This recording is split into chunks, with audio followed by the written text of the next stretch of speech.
Hey, it's Kelly Dix. Let's talk about common areas or common elements in a condo complex. So if you're looking to buy a condo, you will likely come across this term, or you will want to know what the common areas are in the condo complex, because the common areas are the responsibility usually of the association to repair and maintain. They're not going to be your responsibility.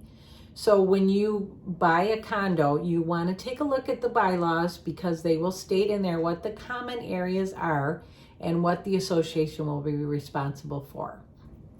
Now, some examples of what common areas are could be driveways, parking lots, the sidewalks, the roads, the main entrance where they have usually the sign to the condo complex stating what the name of the complex is, any landscaping around there.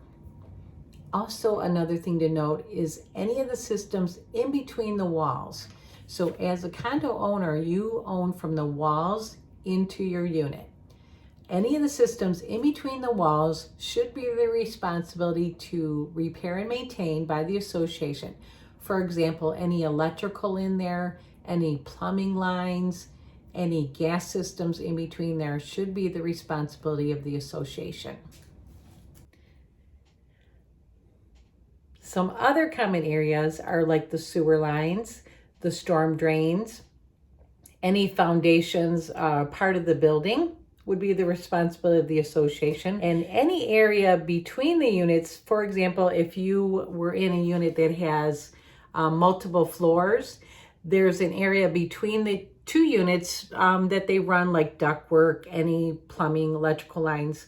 All of that area is the responsibility of the association as well. Another big responsibility of the association is the roof to the building. Normally that is the responsibility of the association, and they have funds reserved if that needs to be repaired or replaced.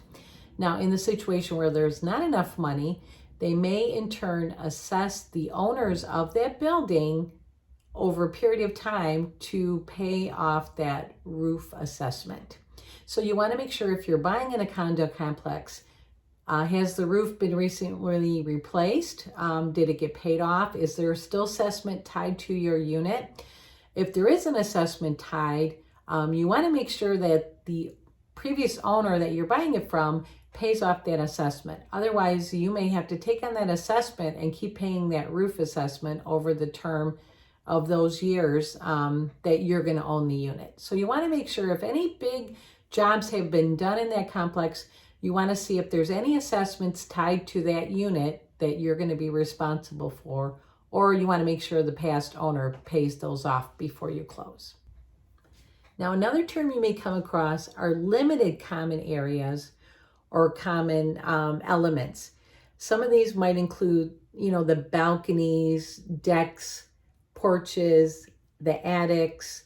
They're called limited common areas because not everybody is going to have access to that property. It's limited in use, and only certain owners are going to be using that property. So that's why it's called limited.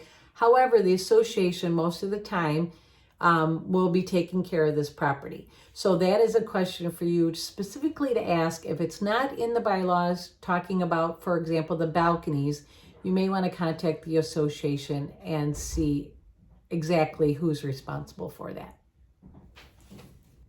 Now, another thing to note too, it is the responsibility of the association to repair these items unless the damage is caused by the owner or a guest of the owner.